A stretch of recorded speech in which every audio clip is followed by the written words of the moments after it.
अक्सर कहते हैं कि देखो, जैसे आप कन्यादान कर देते हो ना, और कन्यादान करके आपने पुत्री को किसी को, अपने दामाद को दान कर दिया, और हमारे यहाँ कन्यादान महादान कहा गया।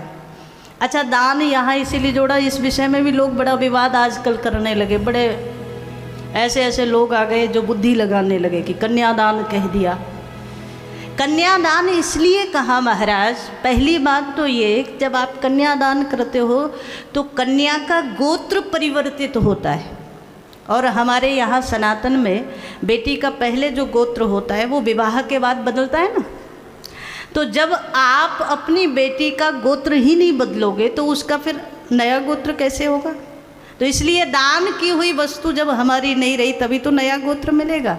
तो हमारे यहाँ ऋषि परंपरा में इसीलिए कन्यादान शब्द जोड़ा गया। पर आजकल के ऐसे ऐसे महाराज बौद्धिक लोग आ गए, वो कहते हैं कि कन्या को कैसे दान कर दिया, कन्या कोई वस्तु है जो दे दिया, है ना। लेकिन चिंतनीय ये है कि पहली बात तो ये कि उसका गोत्र परिवर्तित होना है, इसलिए दान शब्द जोड़ा।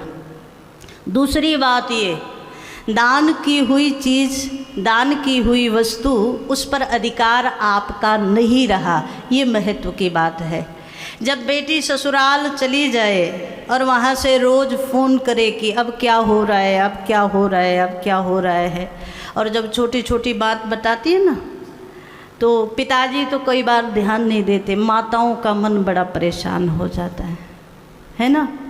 और एक चीज़ हमेशा याद रखना, हमारे यहाँ इसीलिए कन्यादान कहा गया, यदि बेटी कहीं किसी कष्ट में चली गई, गलत परिवार में चली गई, तो अवश्य उसका साथ देना। हम ये नहीं कहते कि मत देना, अवश्य देना। लेकिन छोटी छोटी बातों को लेकर के अगर उसके परिवार में दखल दोगे तो वो कभी ससुराल में रह ही नहीं पाएगी, ये भी आपको बता दें। और आजकल 99% यही हो रहा है। आज जो संबंध नहीं चल रहे ना, उसका मूल कारण ये है कि महाराज बेटी गई परिवार में, नए परिवार में, नए लोगों में, उसको व्यवस्थित होने में समय लगता है। लेकिन उसने एक बात कही, माता जी ने कहा, खबरदार किसी की सुनी तो, है ना। बेटी को जब फोन आए और माता जी उल्टा ये समझाएं, तेरे पिता का इतना नाम है, किसी की सुनियो मत, तो क्या होगा? बड़ा काम गड़बड़ हो जाएगा महाराज। इसीलिए हमारे यहाँ जो कन्यादान शब्द प्रयोग किया गया वो इसीलिए किया गया, आपने बेटी दे दी तो अब उसको कुछ समय भी दीजिए। एक नए घर में, नए परिवार में, नए रिश्तों में, उन सब में ढलने के लिए उसको पर्याप्त समय चाहिए।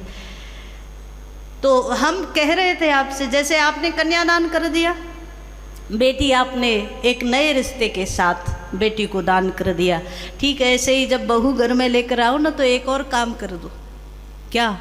जब बहू आए तो बहू के हाथ में बेटे का हाथ देकर बेटे को भी दान कर दो, ज़्यादा बढ़िया रहेगा, है ना। ठीक है ना।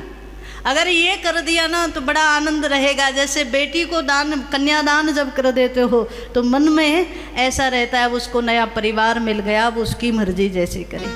ठीक ऐसे भी जिस दिन बेटे को दान कर दिया उस दिन तुम्हारा बुढ़ापा सुधर जाएगा, बुढ़ापा आनंद से कटेगा, है ना। लेकिन समस्या यही है कि बेटे को दान नहीं कर पाते।